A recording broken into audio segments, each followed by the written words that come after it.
Hello everyone, कैसे हैं आप सभी। मैं रोहित कुमार आप सबों को तहे दिल से स्वागत करता हूं अपने यूट्यूब चैनल ड्रीम कॉम्पिटिटिव पे। आप सब जल्दी से शेयर कर दीजिए अपने मित्रों के पास, क्योंकि आज का क्लास जो है एकदम पेशवा का एकदम पूरा कहानी हम आपके पास रखने वाले हैं।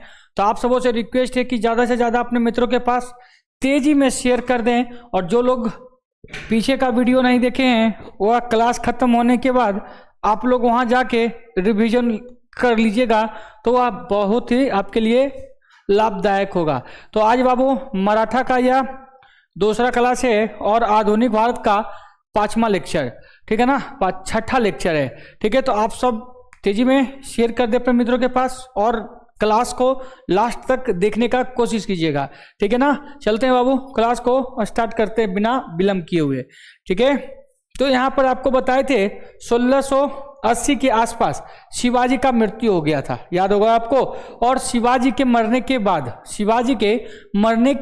बाद यहाँ पर क्या होता है, शिवाजी जब मर गए तो इनके बेटा संभाजी, ठीक है ना जी, शिवाजी जब मर गए 80 में, तो संभाजी गद्दी पे बैठे और संभाजी भी एकदम ताबड़तोड़ एकदम मुगलों को हरा रहे थे, जिससे औरंगजेब बहुत ही ज्यादा परेशान था, ठीक है ना। एक बात और आपको बता दें, यहाँ पर संभाजी लगभग 160 युद्ध लड़े हैं। कितने युद्ध? 160 युद्ध। और यह संभाजी जो हैं यह एक बार भी कोई युद्ध नहीं हारे हैं, ठीक है ना, कोई भी युद्ध नहीं हारे हैं। और यहाँ से औरंगजेब और बहुत ज़्यादा परेशान हो गया था, इसलिए क्योंकि शिवाजी तो खैर परेशान किए ही किए, उनका बेटा संभाजी भी और ही खतरनाक काम कर रहे थे, जिससे औरंगजेब धोखे से इन्हें क्या किया, कुछ गद्दारों के सहयोग से, कुछ गद्दार अपने ही, आपको पता होगा कि आपको गिराने वाला किसका हाथ रहता है, तो अपने लोगों का ही हाथ रहता है। उसी प्रकार से संभाजी के क्या हो गए, अपने ही लोग क्या किए बाबू, उनके साथ गद्दारी किए और गद्दारी करके मिल गए किससे, औरंगजेब से। और औरंगजेब ने 1789 ईस्वी में उनकी हत्या कर देता है धोखे से। और इनके बेटा जो है जिसका नाम है साहू जी, संभाजी के बेटा साहू जी, और साहू जी को क्या किया, बंदी बना लिया। जब बंदी बना लिया तो आपको बताए थे कि शिवाजी 2 शादियां किए थे, जिनमें सबसे पहली पत्नी से कौन थे, संभाजी, और दूसरे से जो थे उनका नाम था राजाराम। अब भाई जब संभाजी पकड़ा गए, संभाजी क्या हो गए, मारे गए और साहू जी को कर लिया कैद। जब कैद कर लिया तब क्या होता है, ये दूसरी पत्नी से जो है जिनका नाम है राजाराम, और राजाराम गद्दी पे संभाले। और जब राजाराम भी ज्यादा दिन नहीं, 1700 के आसपास राजाराम की भी मृत्यु हो जाती है। और जब राजाराम मर गए तो भाई अब बताओ मराठा की धरती पर बैठेगा कौन। अब ऐसा कोई शासक ही नहीं मिल रहा था, तो राजा राम की एक पत्नी रहती है जिसका नाम रहता है बाबू ताराबाई। क्या नाम रहता है, ताराबाई। और यही ताराबाई क्या करती है, मराठा का मोर्चा को थमती है, और यह भी बहुत ही ज्यादा खतरनाक से युद्ध लड़ते रही। लेकिन यहाँ पर क्या होता है, सभी लोग एक ही चीज का इंतजार कर रहा था, जो यह डेट का। और आपको पता है कि यह डेट बहुत ही खतरनाक डेट था, जो औरंगजेब की मृत्यु हुआ था। जब 1707 ईस्वी में औरंगजेब मर गया तो यहाँ पर मुगल बादशाह बहादुर शाह प्रथम या बहादुर शाह जफर, ठीक है ना, बहादुर शाह प्रथम ने क्या किया, साहू जी को छोड़ दिया। और साहू जी को इसलिए छोड़ दिया क्योंकि यह कहकर कि भाई अब हम क्या करेंगे, ज्यादा लड़ाई झगड़ा से मतलब मेरे को नहीं है, मत छोटा सा बस तुमको क्या करते हैं, हम आजाद कर देते हैं। और जैसे ही साहू जी को आजाद किया, साहू जी अपना क्षेत्र मराठा पहुंचे, और मराठा पहुंचते ही यह ताराबाई से भिड़ गए। अब यहाँ पर ताराबाई से जब भिड़ गए तो ताराबाई की हो गई हार। और आपको बताए थे कि शिवाजी ने क्या किया था, अष्टप्रधान सिस्टम लाया था, जिसमें 8 मंत्रियों का मंडल हुआ करता था। अब 8 मंत्रियों के मंडल में एक सबसे सर्वश्रेष्ठ होते थे, जिनका नाम था बाबू पेशवा। क्या नाम होता था जी, पेशवा। अब क्या है, साहू जी जब गद्दी पे बैठा, साहू जी जब गद्दी पे बैठे, साहू जी 1707 से लेकर 1749 ईस्वी तक, तो इन्होंने क्या किया, पेशवा को बना दिया प्रमुख। बोला कि भाई पेशवा अब क्या होगा, हेड होगा मेरे क्षेत्र में। तो अब भाई यही हम पेशवा की कहानी को सुनेंगे, किस प्रकार से वह साहू जी के परिवार को खत्म करके अपना वर्चस्व को लाया। कौन? तो पेशवा। आज बाबू हम उसी की कहानी को देखेंगे। आप सबों से रिक्वेस्ट है कि अब तेजी में शेयर कर दे अपने मित्रों के पास जो लोग नहीं किए हैं, और तेजी में लाइक बटन को दबाते हुए कहानी को हम सब आगे की ओर बढ़ते हैं। देखिए सबसे पहला यहां हम बात पे आते हैं। ये तो पुरंदर की संधि वगैरह हो गया।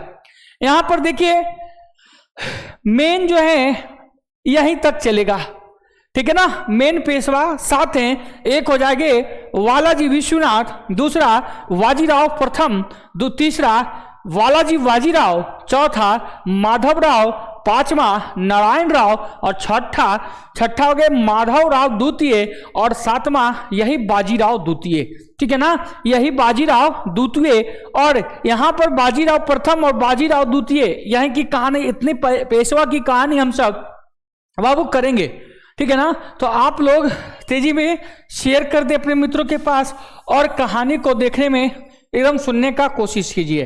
अभी आपको बताए थे कि जैसे ही 1707 ईस्वी के बाद गद्दी पे मराठा के धरती पे फिर से 17 में छोड़ दिया साहू जी को, और साहू जी वहां आए और अपनी चाची से भिड़ गए।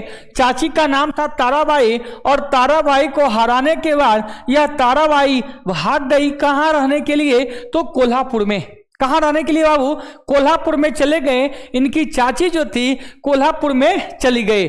अब यहाँ पर अभी हम बताए पेशवा की कहानी चलेगी आज। तो साहू जी बस राजा हैं, उनके मेन प्रधान जो हैं वह पेशवा हैं। तो सबसे पहले पेशवा पद पे जो बैठे उनका नाम था क्या बाबू? तो वालाजी विश्वनाथ। और वालाजी विश्वनाथ कब गद्दी पे बैठते हैं? तो 1713 ईस्वी में बैठते हैं और 1720 ईस्वी तक शासन करते हैं। तो जैसे ही या सबसे पहले पेशवा पद पर कौन बैठे? साहू जी के समय। तो याद रखना है, क्या रखना जी? विश्वनाथ, वालाजी विश्वनाथ। तो यहां देखिए 1713 ईस्वी में पेशवा की गद्दी पे बैठ गए। 1713 ईस्वी में गद्दी पे बैठ गए। एक बात अभी हम आपको और बताना चाहते हैं, यहां पर क्या हुआ, मुगल बादशाह फर्रुखसियर, क्या बाबू? मुगल बादशाह फर्रुखसियर यहाँ साहू जी के साथ एक संधि करता है। कहता है कि भाई दक्षिण वाला जो क्षेत्र है, आपको पता होगा कि ये मराठा का नीचे वाला बेल्ट जो था, ये साइड कितना ही मतलब लूटे, मतलब क्या करें, मुगल बादशाह इधर आक्रमण मतलब राज करने के लिए अधिकार करे, लेकिन बस तुरंत स्वतंत्र भी हो जाए। तो इससे बहुत ज्यादा परेशान था। तो मुगल बादशाह फर्रुखसियर क्या करता है 1715 ईस्वी में, यहां पर यह संधि करता है किसके साथ? तो साहू जी के साथ, और कहता है कि आप ऐसा करें, महाराष्ट्र के दो क्षेत्र, एक का नाम है दक्कन था, ठीक है ना, महाराष्ट्र के दो क्षेत्र, एक का नाम बरार और दूसरा का नाम खानदेश, इस दोनों को ले लीजिए। और क्या कीजिए, दक्षिण के 6 सूबा को आप ले लीजिए। इसके बदले आप हमें वार्षिक व्यय की दर से हर एक वर्ष 10 लाख रुपया टैक्स दे दीजिएगा। यहां पर यह बात को समझिए, जैसे कि आप ही का कोई खेत है और वहां पर सही से काम मतलब नहीं मतलब वहां पर हम क्या कर रहे हैं, कोई कारणवश उस क्षेत्र में हम कुछ उपजा नहीं पा रहे हैं, तो हम क्या कोशिश करेंगे, किसी को दे दें, उसके बदले मेरे को कुछ रुपया आ जाए तो काम चल जाएगा। तो यहां पर भी वही हुआ। मुगल बादशाह फर्रुखसियर सोचा कि उस क्षेत्र पे मतलब दक्षिण वाले साइड पे हम लोग आक्रमण करते हैं, अधिकार करते हैं, लेकिन फिर से स्वतंत्र हो जाता है। तो हम ऐसा काम करते हैं, वहां का जो बरियार है, व्यक्ति है, उसे दे देते हैं। तो यह किससे? साहू जी से मिला, और साहू जी को कहा कि दक्षिण के, ठीक है ना जी, दक्षिण के 6 सूबा और महाराष्ट्र के 2 क्षेत्र, एक का नाम बरार और दूसरा क्या बाबू रे? खानदेश, इसको आप ले लीजिए। क्या कीजिए बाबू? ले लीजिए। इसके बदले हमें क्या दे दीजिएगा? 10 लाख प्रति ब्याज की दर देना था। तो यार यहां पर जो संधि हुआ, कब संधि होता है? तो याद रखिएगा 1715 ईस्वी में।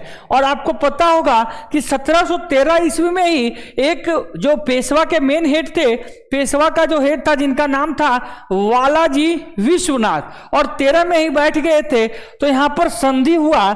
इस संधि को मराठा के लिए मैग्ना कार्टा का संधि कहा जाता है। सुन लीजिए मेरी बात, मैग्ना कार्टा का संधि मराठाओं के लिए कब कहा गया, कब हुआ? तो याद रखिएगा 1715 ईस्वी में। किसके किसके बीच? तो याद रखना है बाबू, याद रखना है, क्या रखना है जी? बालाजी विश्वनाथ, ठीक है ना, बालाजी विश्वनाथ और मुगल बादशाह फर्रुखसियर के साथ संधि हो गया। किसी के मन में आ रहा होगा सर कभी आप साहू जी बोल रहे हैं, कभी आप कौन विश्वनाथ बोल रहे हैं, तो भाई इसको हमको समझाने का कोशिश करें। तो बात को समझिए, बात को समझिए। यहां पर जो था, यहां पर मेन जो है साहू जी हैं, ठीक है ना जी, और साहू जी के जो हेड बस बैठल हैं, और काम करने वाले जो हैं, मेन जो है सलाह उला देने वाला, उन्हीं का नाम है वालाजी विश्वनाथ। क्या नाम है बाबू? वालाजी विश्वनाथ। आप सबको ये कहानी समझ में आ गया होगा। तो तेजी में आप सब सुनिए पीपीटी में क्या बता रहा है, क्या लिखा हुआ है, तेजी में हम सब देखने का कोशिश करेंगे। तो यहां देखिए बालाजी विश्वनाथ का शासनकाल 1713 से 1720। ये गद्दी पे कब बैठा? तो 1713 पर पेशवा की गद्दी पे बैठे कौन? वालाजी विश्वनाथ। 1715 ईस्वी में मैग्ना कार्टा का संधि हुआ। संधि में अभी जस्ट बताए शाहू जी को महाराज के दो क्षेत्र, एक का नाम है था बाबू बरार, और तथा दूसरा क्या था? खानदेश प्राप्त हुआ। महाराष्ट्र के दो क्षेत्र मिल गया, एक बरार, दूसरा खानदेश। और यहां पर क्या देखे, और दक्कन के कितने सूबा? दक्कन मतलब दक्षिण के कितने सूबा? 6 क्षेत्र को दे दिया गया। जब भाई 6 क्षेत्र दे दिया गया तो अब यहां पर क्या हुआ? अब यहां पर संधि जब हो गया किसके से? तो फर्रुखसियर से। यहां तक समझ में आ गया होगा। तो यहां पर एक बात और बता देते हैं, जब क्षेत्र बड़ा हो गया, जब क्षेत्र बड़ा हो गया तो वालाजी विश्वनाथ क्या कहते हैं कि भाई अब हम क्षेत्र मतलब क्या करें, टैक्स वसूलने के लिए हमें अब जाने की जरूरत नहीं है। जिस क्षेत्र के जो राजा हैं, जो सरदार हैं, सरदार को चौथ वसूलने का अधिकार दे दिया। आपको हम पिछले क्लास में बताए थे, शिवाजी के समय 2 कर चलता था। एक कर था चौथ, दूसरा कर था सरदेशमुख। चौथ मतलब होता है 1/4 और सरदेशमुख मतलब होता है 1/10। तो यहां देखिए, यहां हम क्या देखिए भाई, वालाजी विश्वनाथ चौथ वसूलने का अधिकार किन्हें दे दिया? तो सरदारों को दे दिया। यहां तक बात समझ में आ गया होगा, आई होप, ठीक है ना। तो आप सब क्या कीजिए, तेजी में एकदम शेयर कीजिए और लाइक बटन को एकदम दबाते हुए चलिए, ठीक है ना। चलते हैं बाबू। और आप सबको जब समझ रहे हैं तो कमेंट पे एकदम ध्यान मत दें, ठीक है ना, क्योंकि कोशिश कीजिए कि ज्यादा से ज्यादा बातें को यहीं सुने और समझने का कोशिश करें, ठीक है। तो यहां पर देखो भाई,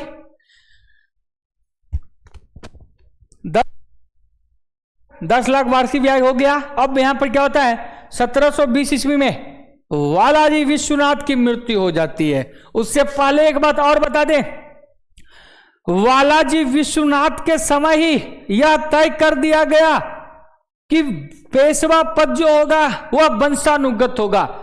मतलब यह मराठाओं के लिए सौभाग्य की बात भी कहें या दुर्भाग्य की बात भी कहें। क्यों ऐसा इसलिए, जब वंशानुगत हो गया, कहने का मतलब पेशवा पद वालाजी विश्वनाथ के समय वंशानुगत हो गया। मतलब भाई कि अब इनका बेटा, ये मरेंगे तो इनके बेटे गद्दी पे आएंगे। और यह सिस्टम किनके समय हुआ? तो वालाजी विश्वनाथ के समय हुआ। अब यहां पर समझिए, मराठाओं के लिए दुर्भाग्य की बात भी कर सकते हैं या सौभाग्य की बात भी कर सकते हैं। अगर जो पेशवा मतलब वालाजी विश्वनाथ का बेटा सही बहादुर निकला तब तो फायदा करेगा। अगर जो कहीं डरपोक निकला, कमजोर निकला, तो यह मराठा के लिए क्या होने वाला है? दुर्भाग्य होने वाला है, ठीक है ना। तो भाई बालाजी विश्वनाथ से जितनी क्वेश्चन बन रहा था हम आपको सारा किया, ठीक है। अब इन्हीं का बेटा है जिनका नाम है बाजीराव, ठीक है ना जी। क्या नाम है? बाजीराव। आप सब मूवी भी देखे होंगे, इस पे मूवी भी आया था, ठीक है ना। तो चलते हैं देखते हैं। वालाजी नहीं, बाजीराव प्रथम। अब बाजीराव प्रथम का शासनकाल 1720 से लेकर के 1740 ईस्वी तक। अभी हम देखें बालाजी विश्वनाथ कब से कब तक, तो 1713 से लेकर के 1720 तक रहे। अब इन्हीं का बेटा जिनका नाम है बाजीराव प्रथम, ये 1720 से 1740 तक बनने वाले हैं। तो इनकी कहानी भी ध्यानपूर्वक समझिए, यह बहुत ही ज्यादा इंटरेस्टेड है। इनमें क्या है जी, 1720 ईस्वी में यह गद्दी पे बैठ गए, ठीक है ना। 1730 ईस्वी में गद्दी पे बैठ गए बाजीराव प्रथम। अब देखो भाई, भाग की बात था तो यहां पर एक बात और आपको बता दें, भाग बदलने की बात, मतलब ये वालाजी बाजीराव, ठीक है ना, सॉरी वालाजी विश्वनाथ, हाँ वालाजी विश्वनाथ, और वालाजी विश्वनाथ से भी ये 2 कदम आगे हैं। कौन? जिनका नाम है बाजीराव प्रथम। अपने पिता से भी 2-4 कदम आगे की सोच रखते हैं, जिनका नाम है बाजीराव प्रथम। इन्हें मराठा साम्राज्य के द्वितीय संस्थापक कहा जाता है। मराठा साम्राज्य का द्वितीय संस्थापक किन्हें कहा गया, तो बाजीराव प्रथम को कहा गया। एक बात और यहां पर नोट कीजिएगा, यही बाजीराव प्रथम को लड़ाकू पेशवा के नाम से भी जाना जाता है। हे भाई, एग्जाम में पूछा हुआ क्वेश्चन है, क्या है जी, लड़ाकू पेशवा किन्हें कहा गया, तो बाजीराव प्रथम को लड़ाकू पेशवा कहा गया, ठीक है ना। तो आप सब तेजी में इस बातें को देखिए। अब अभी हम जिनके बारे में देखेंगे, एक सेकेंड, जिनके भी देखेंगे, बस 1 मिनट, हाँ चलिए यहां पर आ गया।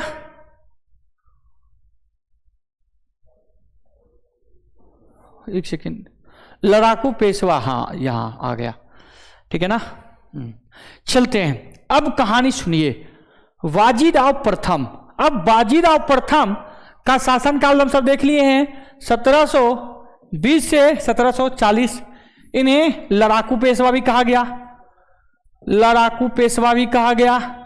और यहां पर हम क्या देखें, ये मराठा साम्राज्य का द्वितीय संस्थापक भी कहा गया है, ठीक है ना। अब देखिए मेरी बात को ध्यान पूर्वक सुनिए। आपको याद है 1720 में वह गद्दी पे बैठा, 1727 में हैदराबाद को लपेट लिया, अपने अधिकार कर लिया। 1728 ईस्वी में मालवा पे अधिकार कर लिया, और 1729 में झांसी को जीत लिया। कौन? वही बाजीराव प्रथम। आपको बताए थे वह अपने पिता से भी 2-4 कदम आगे की सोच रखते हैं। अब क्या हुआ, 1729 में झांसी और 1730 में कोल्हापुर। याद कीजिए, जब साहू जी 1707 ईस्वी में, साहू जी 1707 में औरंगजेब के मृत्यु के बाद अपने चाची ताराबाई से लड़ने आई, तो ताराबाई हारने के बाद वही कोल्हापुर में चल गए रहने के लिए। अब यहां पर साहू, जिसको जी इनका नाम क्या था जी, बाजीराव प्रथम ने क्या करता है, कोल्हापुर को भी 30 में जीत लिया, और उसके चाची को क्या किया, भगा दिया। अब देखिए 1731 में गुजरात पे अधिकार किया, और 1737 में पुर्तगालियों से बेसिन को हरा दिया। दमन और दीव भी जीत लेते, लेकिन इनके पास नौसेना उतना मजबूत नहीं था जो वहां दमन और दीव को भी जीत लेते। अभी वह और कदम बढ़ाते, अभी और मराठा का भाग चमकाते, लेकिन एक डेट है 1740 ईस्वी, उनको एक रोग हो गया, जिस रोग का नाम है क्षय रोग। और क्षय रोग के कारण, क्षय रोग या उसी को टीबी रोग कहते हैं, और उसी में उनकी मृत्यु हो गई। अब जैसे ही उनका मृत्यु हो गया, तो अगले पेशवा जो बनकर आए, बन के आए, उनका नाम है वालाजी बाजीराव। क्या नाम है बाबू? वालाजी बाजीराव। पहला पेशवा का नाम क्या था जी? वालाजी विश्वनाथ। दूसरा का नाम था बाजीराव प्रथम। तो भाई पहला हो गए वालाजी विश्वनाथ, दूसरा हो गए बाजीराव प्रथम, और तीसरा का हो गया, इनका नाम हो गया वालाजी वाजीराव। मतलब एक पहला का नाम ले लीजिए और दूसरा का अंतिम में है, इनका नाम ले लीजिए, और दोनों मिलाकर के ये तीसरे पेशवा बन गए जिसका नाम है वालाजी वाजीराव। अब यहां पर समझते हैं 1740 से लेकर के 1761 ईस्वी, याद कीजिए यही 1761 ईस्वी में पानीपत का तृतीय युद्ध होने वाला है, ठीक है ना। तो जल्दी से आप सब कमेंट में बताइए पानीपत का तृतीय युद्ध किसके किसके बीच हुआ, तेजी में आप सब जल्दी से बताइए, ठीक है ना।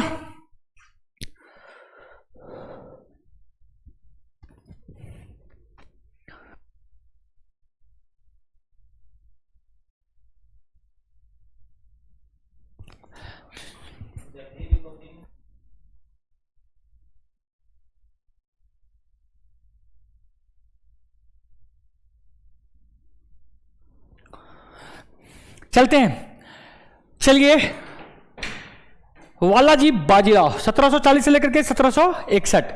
तो यहां पर देखिए 1740 ईस्वी में वालाजी बाजीराव गद्दी पे बैठ गए, लेकिन जैसे ही यह 40 में बैठते हैं 1749 ईस्वी में साहू जी की मृत्यु हो जाता है। साहू जी चले गए, जो मराठा का शिवाजी के लास्ट वंशज जिनका नाम है बाबू साहू जी, और साहू जी 1749 ईस्वी में मर गए। जब मरे उस टाइम पेशवा हेड कौन था, उस टाइम पेशवा के जो हेड थे उनका नाम था वालाजी वाजीराव, वालाजी वाजीराव। अब यहाँ पर देखिए वालाजी बाजीराव की जब मृत्यु हो, साहू जी की मृत्यु हो जाती है 1749 ईस्वी में। साहू जी की मृत्यु के बाद एक संधि हुआ जिस संधि का नाम है संगोला का संधि। यहां पर देखिए यह संगोला का संधि क्या है, संगोला का संधि। तो यहां पर क्या होता है, सभी लोग जो मराठा के हेड थे वो सभी लोग बैठक किए कि भाई अब बताओ कि जो मराठा का जो हेड बनाया जाए, साहू जी के जो परिवार हैं उनको बैठाया जाए हेड की नहीं। तो इस संगोला के संधि में क्या हुआ, एक बात उभरकर निकलकर सामने आया, यह बताया गया कि जब साहू जी के जब साहू जी एक राजा थे, तो साहू जी जब तक थे तब तक तो वो थे, लेकिन अब क्या है, साहू जी तो ज्यादा बेस्ट हो गया, पेशवा। कौन हो गया भाई, पेशवा। तो यहां तक ही साहू जी का कहानी चलेगा, यहां से कोई भी साहू जी के वंशज के बारे में खत्म करेगा। अब यहां क्या हुआ, जिसमें संगोला का संधि हुआ, ठीक है ना जी, 1750 ईस्वी में संगोला के इस संधि में यह कहा गया कि मराठा का मेन प्रधान जो होगा वो कौन होगा, वालाजी वाजीराव। मतलब साहू जी के परिवार वाले को बोला कि खत्म हो गए, अब जो मराठा का जो हेड होगा वह होगा कौन, तो पेशवा ही अब क्या हो जाएगा, मराठा का हेड हो जाएगा। पेशवा मराठा का क्या हो जाएगा, छोटका हेड हो जाएगा। अब हम कहानी यहां और आगे चलते हैं, यह क्या कह रहा है इसको आपको बताने की कोशिश करते हैं। अब देखिए जब संगोला का संधि हुआ, क्या हुआ भाई, संगोला का संधि हुआ, तो संगोला के संधि समझौता में, ठीक है ना, मराठा का क्या बन गया, परिसंघ का निर्माण हुआ। मतलब बोला कि मराठा अब क्या होगा जी, मराठा एक परिसंघ होगा जिसके अंदर सभी लोग काम करेंगे।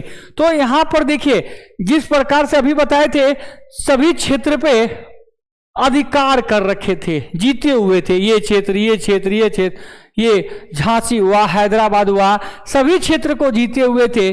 तो जहां जहां ये क्षेत्र सपोर्ट झांसी है, ये हैदराबाद है, ये कोल्हापुर है, ये कौन था जी, ये दमन और दीप नहीं, पांडिचेरी, सॉरी एक सेकेंड, कहां था, पुर्तगालियों का, हाँ, इतने क्षेत्र को जीता हुआ था।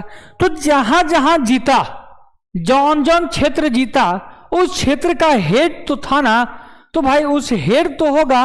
और यहीं पर बात बताना चाह रहा था, जैसे पूना जो है महाराष्ट्र वाले में कौन रहेंगे, पूना में जो राजा हैं वह कौन होगा, पेशवा का मेन अधिकार होगा। किसका होगा छोटका, पूना में पेशवा का अधिकार, नागपुर में भोसले का अधिकार, और इंदौर वाले को क्या कहा गया, इंदौर वाले को इंदौर वाले को, इंदौर के जो हेड होंगे उन्हें होलकर कह के बुलाया गया, ग्वालियर वाले को सिंघिया कह के बुलाया गया, बड़ौदा को गायकवाड़ कह के बुलाया गया। मतलब ये महाराष्ट्र के जो हेड होंगे उन्हें पेशवा कहेंगे, नागपुर के जो हेड होंगे उन्हें भोसले कहेंगे, इंदौर मतलब मध्य प्रदेश के जो हेड होंगे उन्हें होलकर कह के संबोधित करेंगे, और गायकवाड़ के जो मतलब हेड होंगे या मध्य प्रदेश में यह सिंघिया कहा जाएगा, और बड़ौदा गुजरात के गायकवाड़ कहेंगे। मतलब यही मराठा का संघ हुआ और कहा गया कि ये सभी का, ये सबों का एक ही प्रधान होगा जिसका नाम होगा वो हुआ पेशवा, जिसका नाम क्या होगा जी, पेशवा होगा। ठीक है ना, तो चलते हैं आगे, सुनते हैं। तो यहां पर हो गया मराठा में क्या हो गया, संवैधानिक प्रधान। सब प्रधान कौन होगा जी, तो पूना के पेशवा होंगे। इन सबों के जो संवैधानिक, यहां पर देखिए मराठों का संवैधानिक प्रधान जो होगा वह पूना के पेशवा वालाजी वाजीराव। मतलब वो सभी के जो हेड होंगे वह कहां के पेशवा होगा, पूना के पेशवा होगा। चाहे गायकवाड़ हो जाए, चाहे होलकर हो जाए, चाहे जो भी हो, वो सभी का संवैधानिक प्रधान कौन होगा, तो पेशवा कहलाएगा। और पेशवा उस टाइम कौन थे, तो पेशवा उस टाइम कौन थे, वालाजी विश्वनाथ थे, वालाजी विश्वनाथ थे। अब यहां पर देखिए पानीपत का तृतीय युद्ध होने वाला है भाई, पानीपत का तृतीय युद्ध होने वाला है। तो इससे पहले कुछ कहानी समझते हैं। देखिए ये था भारत इस हिसाब से यहां, ठीक है। अब यहां पर जो है दिल्ली में कौन रह रहे थे जी, मुगल बादशाह, मुगल बादशाह। अब यहां से ये साइड से एक मुस्लिम आक्रमण करता है जिसका नाम है अहमद शाह अब्दाली, अहमद शाह अब्दाली, अहमद शाह अब्दाली। और ये अहमद शाह अब्दाली आक्रमण कर दिया, नहीं दिख रहा है, अच्छा चेंज करते हैं कलर, चलते हैं। ये मुगल बादशाह है भाई, कौन है, मुगल बादशाह। ये कौन है, अहमद शाह अब्दाली। और अहमद शाह अब्दाली आक्रमण करता है, अहमद शाह अब्दाली क्या करता है छोटका, आक्रमण करता है। कहां आक्रमण करता है जी, दिल्ली पे आक्रमण करता है। और उस टाइम जो है अहमद शाह अब्दाली कहां का आक्रमण किया, दिल्ली पे आक्रमण करता है। ठीक है ना, यही बात है ना, मीर बख्शी। ठीक है, चलते हैं। देखिए यहां बता क्या रहा है, इसको देखते हैं। ठीक है, एक मिनट। ये अहमद शाह अब्दाली दिल्ली पे आक्रमण कर दिया। अब यहां पर है जो दिल्ली के जो मुगल बादशाह, उसका नाम है अहमद, उसका नाम है आलमगीर द्वितीय, आलमगीर द्वितीय। और ये आलमगीर द्वितीय यहां के प्रधान हैं। अब यहां अहमद शाह अब्दाली आक्रमण कर दिया इस क्षेत्र पे, दिल्ली पे, मुगल बादशाह पे। जब जीत गया और इनसे जीत गया, आलमगीर द्वितीय को हरा दिया। जब हरा दिया तो दिल्ली में किन्हें राजा बना दिया, तो दिल्ली में अपना एक सेना जिसका नाम है, क्या नाम है जी, बख्शी, कोई बख्शी है, ध्यान से उठाओ, उसमें पीटी देख लेंगे, बख्शी। ठीक है ना। अब देखिए इस क्षेत्र में यहां पर लाहौर का सूबेदार या अहमद शाह अब्दाली अपना बेटा को बना देता है जिसका नाम है तैमूर खां। क्या जी, तैमूर खां। चलते इसको थोड़ा सा फिर से एक बार देखते हैं। ठीक है, सुनिए यहां पर देखिए, यहां पर ध्यानपूर्वक समझिएगा। ये साइड भारत, और भारत में दिल्ली में कौन है, मुगल बादशाह। मुगल बादशाह का नाम है आलमगीर द्वितीय। कौन है जी, आलमगीर द्वितीय। और यहां पर जो आक्रमण किया वो कौन है जी, अहमद शाह अब्दाली, अहमद शाह अब्दाली, अहमद शाह अब्दाली। जब इस क्षेत्र पे आक्रमण किया तो ये क्षेत्र जो था पाकिस्तान वाला, तो यहां पर जब आक्रमण किया तो ये आलमगीर द्वितीय को हराकर यहां पर अपना एक सीधा सेना को बैठा देता है जिसका नाम है मीर बख्शी। ठीक है ना, मीर बख्शी। और मीर बख्शी को ये दिल्ली का सूबेदार बनाकर चला गया। और ये वाला क्षेत्र जो पाकिस्तान वाला था इसमें अपना बेटा जिसका नाम था तैमूर, क्या नाम है जी, तैमूर खां। ये तैमूर लंक नहीं जो भारत पे 1398 में आक्रमण किया, ये अहमद शाह अब्दाली का बेटा है। और जब यह जीत कर जाने लगा तो अहमद शाह अब्दाली को यहाँ मतलब अपने बेटा को बैठाकर चला गया। जब अपने क्षेत्र चला गया तो ये आलमगीर द्वितीय एक व्यक्ति से मदद मांगा जो लोग मराठा के थे। ये अहमद शाह अब्दाली कहता है मराठा में, और मराठा का उस टाइम हेड था जिनका नाम था वालाजी वाजीराव। और वालाजी वाजीराव जो पेशवा थे, ये आलमगीर द्वितीय कहता है कि आप हमें क्या कीजिए, सपोर्ट कीजिए, क्योंकि हम बहुत ज्यादा दिक्कत में हैं। तो यहां पर भाई दिल्ली मुगल बादशाह भी किनसे हेल्प मांग रहा है, तो मुगल बादशाह भी हेल्प मांग रहा है किससे, बालाजी से। तो यहां पर देखिए यहां पर क्या बता रहा है, अगला पॉइंट देखते हुए चलते हैं। आलमगीर द्वितीय क्या बाबू, आलमगीर द्वितीय, एक सेकंड, हाँ, आलमगीर द्वितीय को, ठीक है, अहमद शाह अब्दाली हराकर दिल्ली के शासक मीर बख्शी को बैठा दिया। अपना एक सेनापति था जिसका नाम था बाबू अरे मीर बख्शी, और मीर बख्शी को हरा दिया, ठीक है ना। तथा सिंध में अपना बेटा जिसका नाम था तैमूर को गद्दी पे बैठा दिया। जब तैमूर को गद्दी पे बैठा दिया तो ये अहमद शाह अब्दाली नहीं, आलमगीर द्वितीय पेशवा को कहा कि भाई आप हमें सपोर्ट करें। तो 1760 ईस्वी में जब सपोर्ट किया तो यह दोनों को मार के भगा दिया। कौन, पेशवा क्या किए, दोनों को मार के भगा दिए। बोले कि भाई ठीक है हम आपका सपोर्ट करते हैं। और इधर से पेशवा उठा और जो यहां पर मीर बख्शी था, मीर बख्शी को भगा दिया। और इधर सिंध साइड में इसका बेटा था, इसके बेटे को भी भगा दिया। और ये बात किसे पता चला, अहमद शाह अब्दाली को, कि मतलब आपके जो सेना था उसको हरा दिया और आपके बेटे को भी हरा दिया। तो अहमद शाह अब्दाली अपना फौज तैयार किया और पुनः भारत पर आक्रमण करने के लिए तैयारी कर लिया। जब पुनः आक्रमण करने के लिए तैयारी कर लिया तो 1760 ईस्वी में दत्ताजी सिंधिया पंजाब के क्षेत्र पर थे। क्या थे वो रे, पंजाब के क्षेत्र पे, जिनका नाम था दत्ताजी सिंधिया।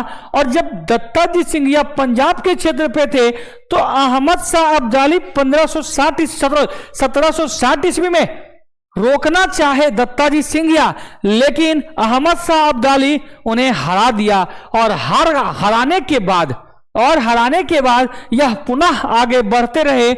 इस समय मराठाओं का प्रधान रघुनाथ राव थे। अब यहां पर क्या हुआ भाई, यह धीरे धीरे करके यह सभी को हराते हुए अहमद शाह अब्दाली पुनः उस क्षेत्र पे पहुंच गया। अब क्या होने वाला है, पानीपत का द्वितीय युद्ध होने वाला है। क्या होने वाला भाई, पानीपत का द्वितीय युद्ध होने वाला है। और आज हम कहानी यहीं तक रखने वाले हैं, ठीक है ना। पानीपत के द्वितीय युद्ध करा देते हैं, ठीक है। तो पानीपत का द्वितीय युद्ध 14 फरवरी 1761 ईस्वी में जब द्वितीय युद्ध हुआ, यहां पर क्या हुआ आप बताते। देखिए पानीपत हरियाणा के पास एक फील्ड है, जिस फील्ड का नाम है पानीपत, हरियाणा में, ठीक है ना। तो भाई इधर से बहुत सारा सेना, उधर से बहुत सारा सेना। जब बहुत सारा सेना भाई गली में तो लड़ेगा नहीं, उसके लिए एक मैदान होनी चाहिए, और उस मैदान का नाम था पानीपत, ठीक है ना जी। तो यहां पर पानीपत के कुल कितने युद्ध हुए, तो पानीपत के कुल 3 युद्ध हुए। आप सबों से रिक्वेस्ट है कि वीडियो के लास्ट होने के बाद आप सब कमेंट में बताइएगा टोटल कितना युद्ध और कहां कहां, मतलब कब कब युद्ध हुआ था पानीपत का, ठीक है ना। तो यहां पर अब समझिए पानीपत का युद्ध चलने वाला था, यह मैदान था, ठीक है। और यहां इस मैदान में अहमद शाह अब्दाली, कौन बाबू, अहमद शाह अब्दाली, यहां पर सबको आना था। और मराठा में क्या किया, वालाजी वाजीराव अपने कुछ सेना को, मतलब टुकड़ी बाई टुकड़ी में, आपको बताए थे मराठा क्या था, परिसंघ था। तो सभी जगह से सेना को बुला रहे थे। और क्या किए, बोले जब सब सेना एक तरह आ जाएगा उसके बाद क्या करेंगे, यहां पे आक्रमण करेंगे हम सब, ठीक है ना। तो ये कंफर्म था कि अहमद शाह अब्दाली को हारना तय था। हारना तय था। लेकिन आगे में उन्होंने क्या किया, 2 बेटे को आगे भेज दिया। जैसे एक का नाम था विश्वास राव और भतीजा जो थे उनका नाम था सदाशिव राव। एक बेटा का नाम था बुअरे जिनका नाम है विश्वास राव, दूसरा और एक भतीजा का नाम है सदाशिव भाऊ। अब देखिए विश्वास राव थोड़ा सा बच्चा है, मात्र 19 वर्ष के हैं, उन्हें थोड़ा और अनुभव चाहिए था लड़ाई का, लेकिन बहुत ज्यादा मतलब लड़ाकू थे, लेकिन उतना लड़ाकू नहीं, कुछ अनुभव और चाहिए। क्योंकि लड़का बच्चा में देखते होंगे मतलब गार्जियन कहे कुछ और कर देता है कुछ, तो बस यही सी घटना हो गया, यही दिक्कत हो गया। तो यहां क्या हुआ, ये दोनों ने क्या किया, इन सभी का ना इंतजार करके ये दोनों पहले कूद गए। अक्सर मतलब बात ऐसा है कि विश्वास राव पहले कूद गया मैदान में, और जैसे ही यह कूदे और यह भी इनको भी कूदना पड़ गया, सदाशिव भाऊ को भी, और एक एक करके मराठा के सेना क्या होने लगे, हुआ हारने लगे। और यहां पर ये दो जो थे दोनों मारे गए, और विश्वास राव और सदाशिव भाऊ जब मारे गए तो यहां पर क्या होता है, बाजीराव के पास एक सूचना भेजा कि 2 मोती झड़ गए, सैकड़ों हीरे मतलब बिखर गए, ठीक है ना जी, और सिक्कों की गिनती नहीं। कहने का मतलब 2 बेटा आपका चला गया, और सेना जो थे प्रमुख थे वो भी मारे गए, लेकिन जो छोटे छोटे सेना है उनकी गिनती नहीं किया जा सकता है। इसी प्रकार से पानीपत का प्रथम तृतीय युद्ध इस प्रकार से वो समाप्त हो गया। और यह जो थे यहां पर देखिए क्या हुआ जी, युद्ध का तिथि 14 फरवरी, ठीक है ना, 14 फरवरी 61। मराठा के पेशवा कौन थे, बाजीराव थे, भतीजा सदाशिव भाऊ, बेटा विश्वास राव जो 19 वर्ष के थे, अहमद शाह अब्दाली और मराठे के बीच तृतीय युद्ध हुआ, जिसमें मराठा नहीं, ये कंफर्म नहीं कर सकता है, यह पानीपत का तृतीय युद्ध यह डिसाइड नहीं कर सका कि अकबरी भारत का राजा इस बार अब कौन बनेगा। यह एकमात्र ऐसा युद्ध है छोटका जो यह डिसाइड नहीं कर सका कि अब ये भारत का असली राजा मतलब अब अगला नवाब कौन बनेगा, कौन मैच को जीता, ठीक है ना। यह तय कर दिया कि हारा कौन, तो मराठा हारा, लेकिन यह तय नहीं कर सका कि जीता कौन, क्योंकि अहमद शाह अब्दाली भी बहुत सारा टूट गया था, हार गया था, किसी प्रकार से वह भी भागा। 1761 में मराठा में बुरे लगभग 60,000 सेना मारे गए। बस छोटी सी गलती के कारण क्या हो गया, मराठा तितर बितर हो गया। यहां कुछ समय पहले मराठा में हुआ, यह कहा जाता था कि मराठा के घोड़ा 3 समुद्र का पानी पीता था, जैसे जैसे कहां से कहां तक, अटक से लेकर के कटक तक, इतना क्षेत्र बढ़ चुका था मराठा का। लेकिन यह पानीपत का तृतीय युद्ध यह डिसाइड नहीं कर सका कि यह अब नवाब यहाँ का राजा कौन बनेगा भारत का। तो 1761 ईस्वी में लगभग 60,000 सेनाएं क्या हुआ मारा गया। इस युद्ध में सदाशिव भाऊ तथा विश्वास राव को मृत्यु हो गई, और यह सुनते ही बाजीराव को क्या हो गया, हार्ट अटैक आया, और उनमें उनकी भी मृत्यु हो गई। अब बाबू यहीं आज तक हम यहीं रहने देते हैं। आप सबों से रिक्वेस्ट है कि जल्दी से शेयर कर दीजिएगा अपने मित्रों के पास, ठीक है। और आज तक कहानी यहीं रहने देते हैं, ठीक है ना। जय हिंद, जय भारत, बाय बाय।